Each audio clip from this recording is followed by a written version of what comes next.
Seorang pedagang mainan bernama Kang Emon mendadak viral di media sosial.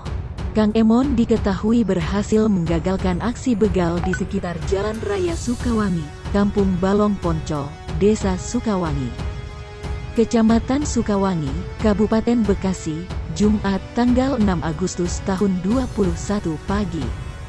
Karena aksi heroik Kang Emon, dua pelaku begal pun dapat tertangkap oleh warga sekitar. Menurut cerita dari warga sekitar yang diunggah oleh akun tersebut, korban begal merupakan seorang penjual soto. Korban yang sedang mengendarai motornya, tiba-tiba saja diadang oleh dua pelaku begal. Pada saat yang bersamaan, Kang Emon tengah melewati jalan tersebut menggunakan sepedanya. Karena melihat sang pedagang kesusahan, Kang Emon dengan cepat langsung mengadang dua motor yang ditumpangi pelaku. Akibatnya, sepeda miliknya pun ringsek parah.